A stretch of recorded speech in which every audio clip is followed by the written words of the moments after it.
Brian and Kenzie in the morning. And Chicago's alternative all day. Q101. Well, time for a fact that makes your brain go. Parents do this 114 times a year to their kids. And 95% of the time, it's not asked for, it's not wanted. But I got to say, when you find the answer here, it's probably not going to be that shocking.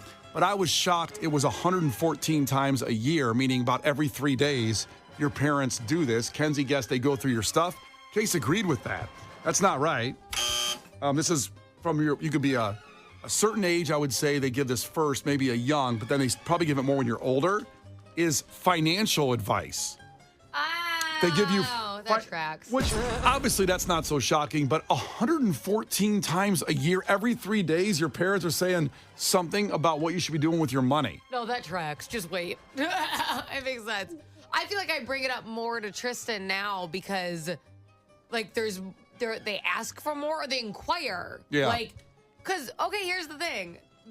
They start to see the differences in life. So it's like, hey, my friend went to Bora Bora again. I'm like, well, that's not going to happen. Yeah. So you're going to have I have a long story about money for you if you sit down. You're going to get to go to Schaumburg. Yes. You play baseball and it's expensive.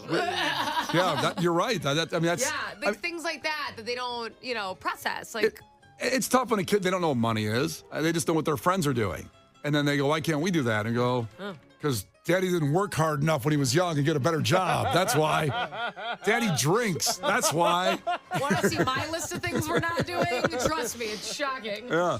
I mean, now as an adult, though, I could see it getting a little more annoying. Like, because I got advice all the time from my dad, but he would kind of say things when I was in my 20s of what to do. At one point, I remember my dad thought I have 3 little brothers, that we should all form a business and pool all our money. What was the business going to be? I don't know. Listen. I think he was the CEO, and he could just do what he wanted with all our money. But you know what? I kind of wish I would have did that. It wouldn't have been a bad deal. Yeah. Have you seen what your brothers did? You Exactly. would have been on the winning end of that. I would have won that deal. They would have been mad you were in the group. You're the outlier of the money situation. Look, all of us, kind of came from nothing and made our own way in life. But boy, my brothers did pretty well. They made their own way quite a bit. They're all self-made. And I gotta say, that has to be your biggest mistake ever. Was endorsing your father's idea. On that one. I should have said, Dad, you're right. Let's do it. Amen. Let's go. I'm with you, Dad. Let's sell it to Steve and Greg and Darren and get it all done. I remember this starting really young for me though, because when you're young and you have like dreams. My dad was wait, stop right there. Hold on. What? No, seriously. That was dark as hell. No, I don't know. Hold on. Remember when you were young and you had dreams, and now you're old and you have none? You want to die? Another famous quote from my dad who said, "Adulthood is a disappointment." Yeah. It's full of hard work and no reward. My dad used to say that.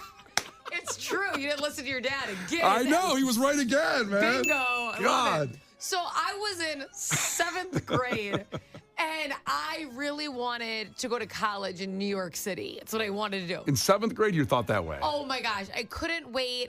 I was not wasn't popular. I was in musical theater. Okay, let's be for real. So I thought, New York City, I want to be on my own. I want to, I wanted to be in the high school that was in Fame. That's what I wanted. It's a good dream. Musical theater stuff, right? I was like, oh, this is going to be amazing.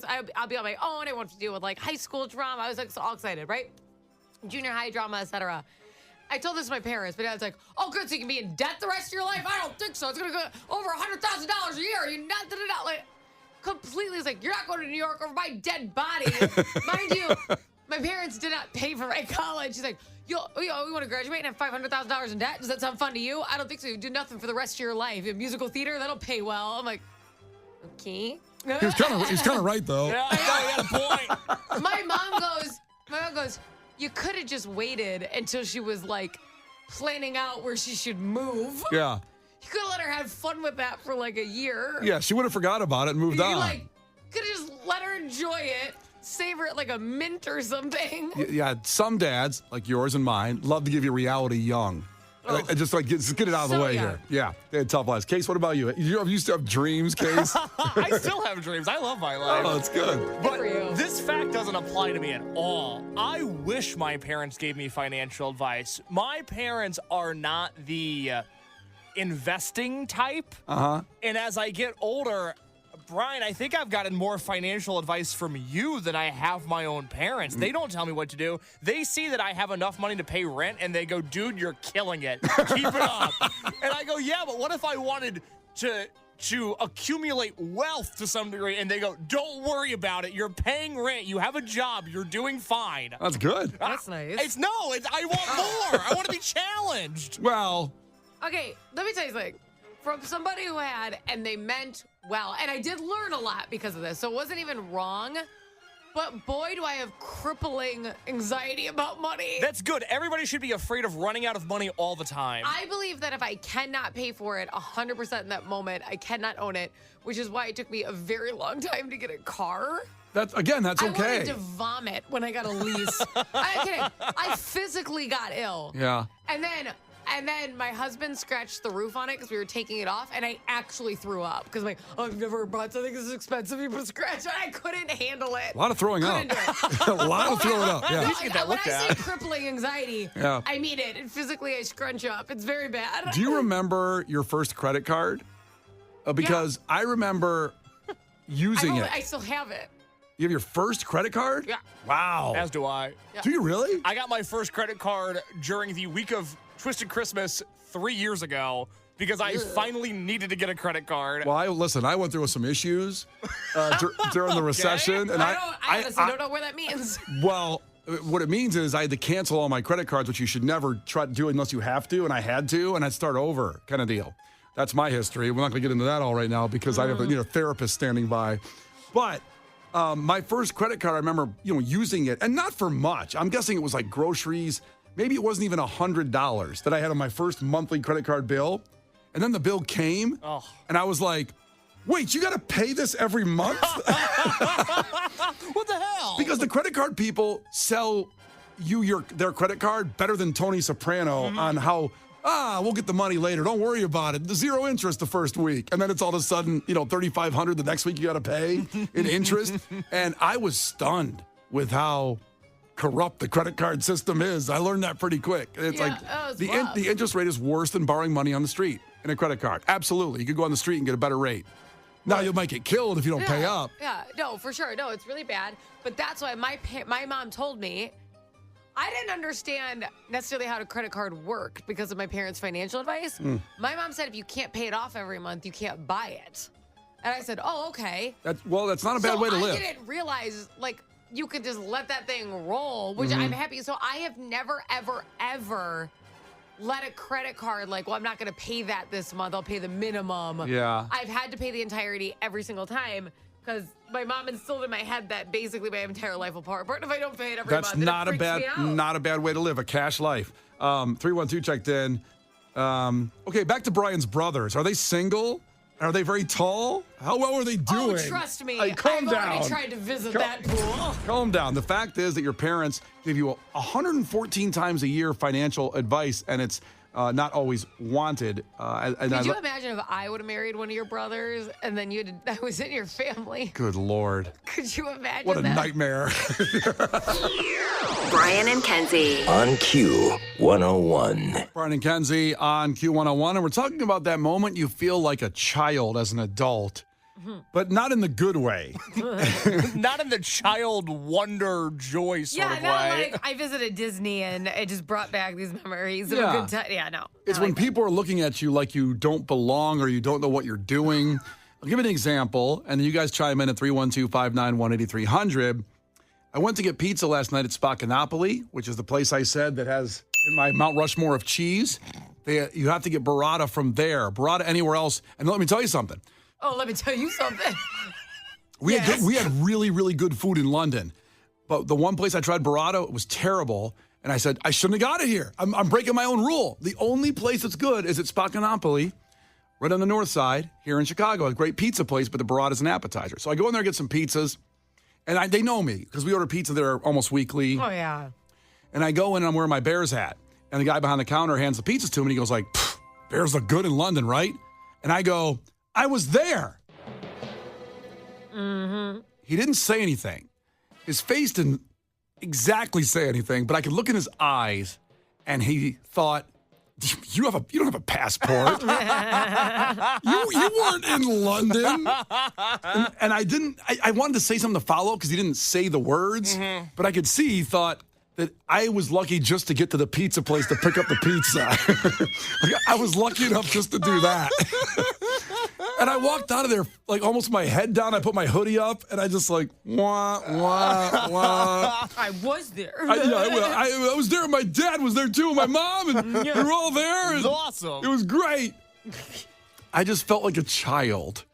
And then I felt like You're didn't. a big ass kid. I have to be honest. I also felt like I didn't deserve a passport at that point. Like You lost it in that moment. I didn't deserve to go to London with our listeners. I didn't deserve any of it. It just felt bad when I left there. He didn't say one word. This poor guy. Felt bad. I saw in his eyes he didn't believe me that I could pull off going to London. I think the general feeling is that exactly that. He didn't believe you, that you're not getting away with it. He thinks you're trying to pull one over on him. Yes. It's a very emasculating feeling. Oh, it took me an hour to recover from that, picking up the pizza. Oh, luckily you had pizza. So you know what we're trying to say here, Kenzie? Do you have that feeling ever where you just feel like a child and you just don't belong? Every once in a while, I have this moment where I have to step back and I'm like, whoa. Because like last night, like my husband right now has the flu. So I had he was locked in his room and I had both kids. And Tristan's like, I'm helping Tristan with his math homework and I'm trying to get Marino to eat his food. And I'm doing that. And I'm like, I'm not old enough for this, okay? It's just in all these math questions. And I'm like, I don't know, man. He's like, what? So the difference between, I don't know, okay? Yeah. So I'm asking me so much stuff, but like, what is happening? And I'm like, I was at clubs like just a few years ago. COVID really did me in. It was a really big life turn, and It was instant. And I'm like, where am I? What's going on? They say in school you'll never use that math again. Well, you do need it. You just use it when you're raising kids. Yeah, that's it. It sucks. It gives that blank look like, well, mommy must know what the math is. You're like, mommy doesn't. Mommy failed this class.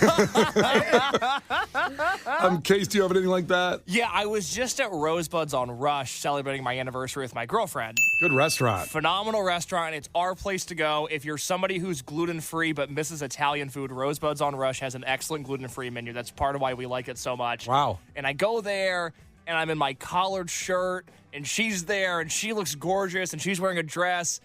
And the entire time we were there, we felt like the biggest frauds. Like nobody could actually believe that we were eating there, that we could afford to eat there. The waiter gave us the specials, and he looked dead behind the eyes. Like he was going through the motions because he knew we weren't going to get any specials. He only thinks we're there because we stole Dad's credit card and we're trying to get one over on our family. I have this feeling all the time. I'm 25 now, and I would say it's safe to assume it's not like I look super young, right? The mustache made you 10 years older. Trap question. No. This job has aged me tremendously. I don't look super young. Yeah. But sometimes when I talk to adults that are in an authoritative position, I go, oh my God, they're looking at me like I'm 13. They don't believe that I could be in this position, and it's humiliating. I want people to chime in with these stories like that where you just feel like you don't belong, like you're just back to being a little kid when you didn't know anything.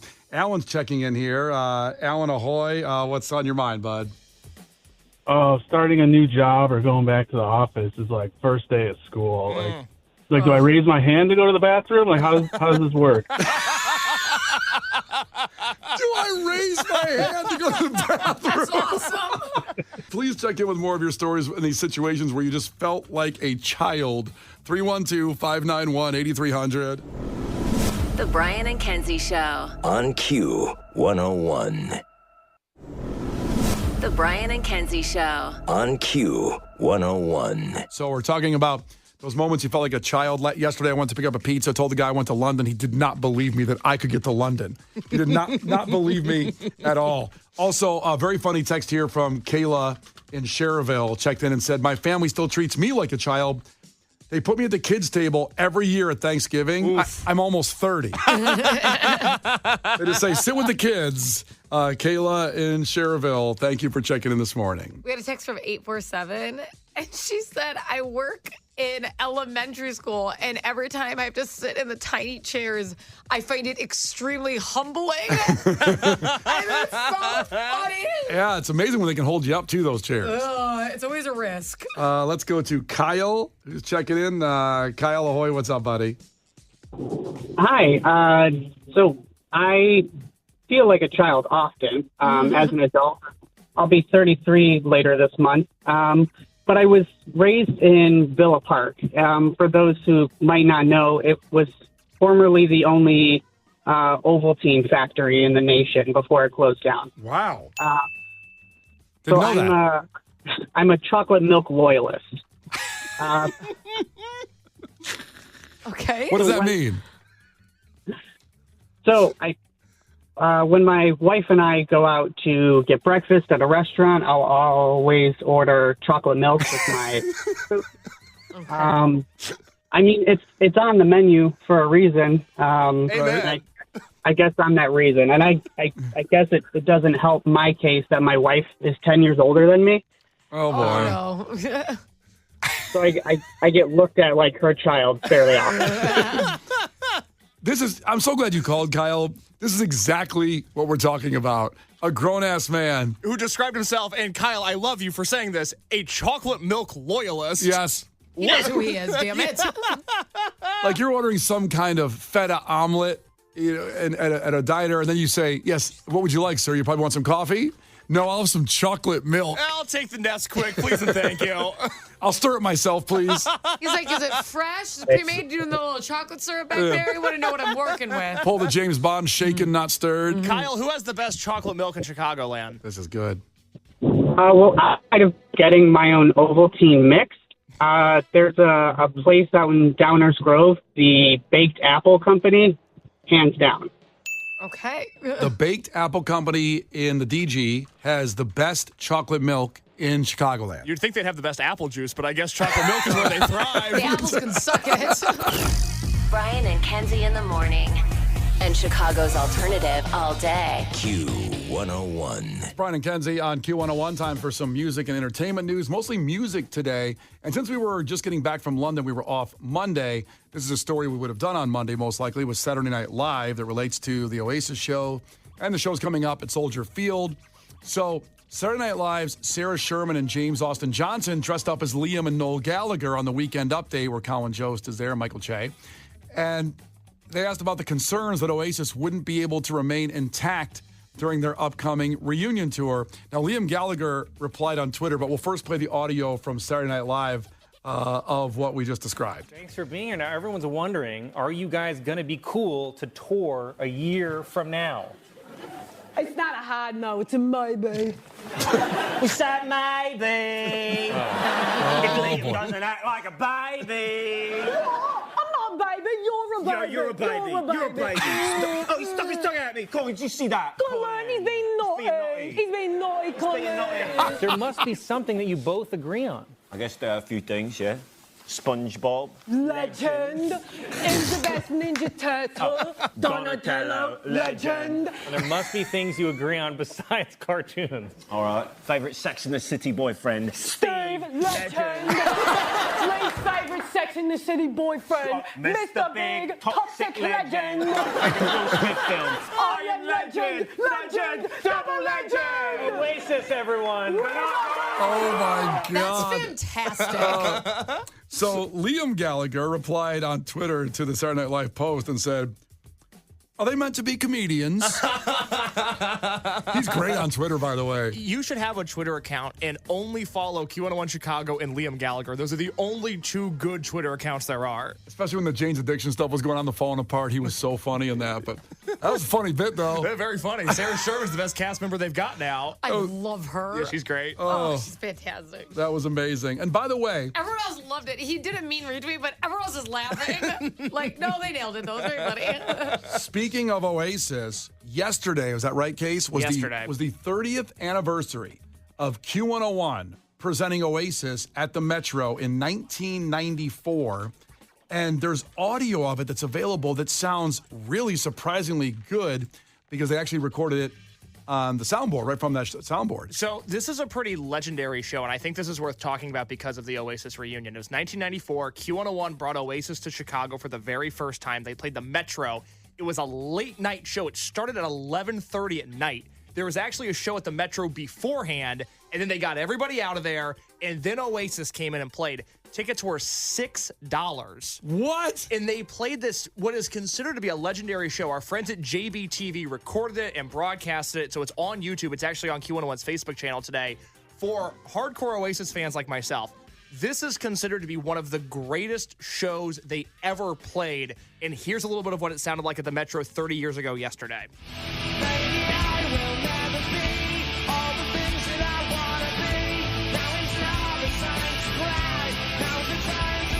Wow.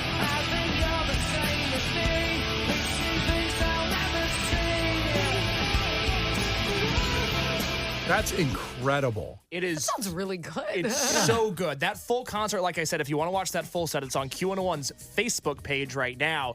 It's incredible. It's the first time they were in America, first time they played Chicago. Q101 brought it to you 30 years ago, and hopefully we see everybody at Soldier Field next year. Last time they played the Metro, too. Correct. Very true. God, if anybody was at that show, please check in at 312-591-8300. You know what also happened that year? The first year of Q101's Twisted Christmas, That's 30 right. years ago. What a year 94 was. It might be, and I say this as somebody that is obsessed with finding new bands, but 1994 might be the best year in music history. Yeah, and you weren't even alive. I was not. Neither. Another 5 years before I hatched. You missed all Amazing. the good stuff. Yeah. Taking the baby to the Metro to see Oasis. Wow, what an incredible good find there, and what a great anniversary this week, actually, with all that's gone on. Some more music news.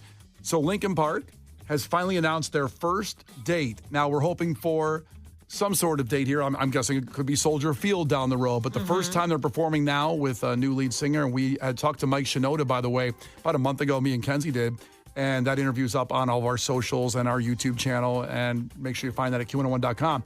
So they're playing Sick New World, which is a crazy festival in Vegas that's going to have Metallica and Evanescence and Queens of the Stone Age and about 50 other bands. And they also are going to have Linkin Park as one of the headliners there of that Sick New World show. It's going to be April 12th, 2025.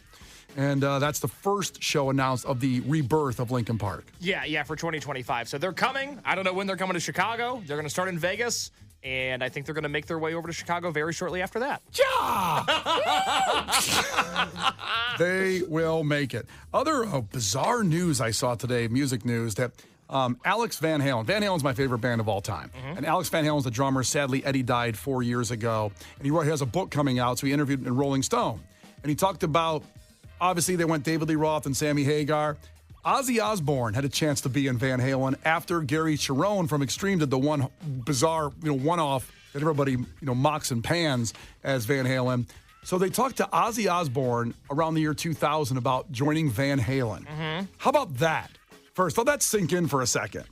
And the reason it didn't happen is because they were working on the Osbournes, the reality show that, of course, took over the world in the early 2000s. And because they did the Osbournes, Ozzy didn't join Van Halen. What a show.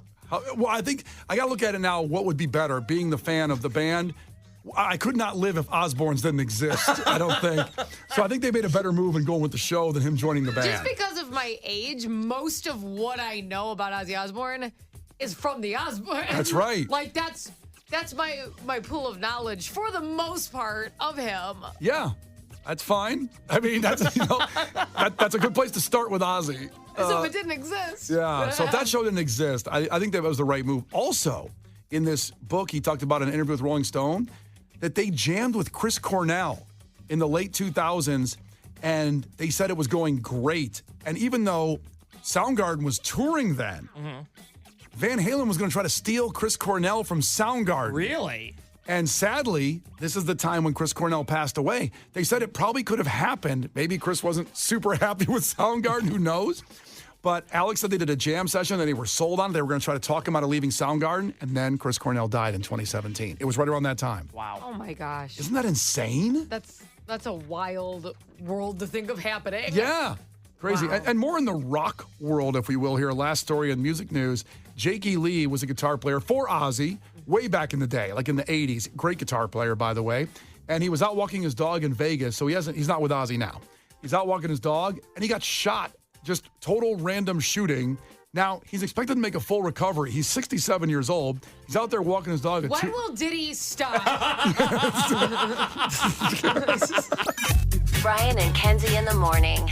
And Chicago's alternative all day. Q101.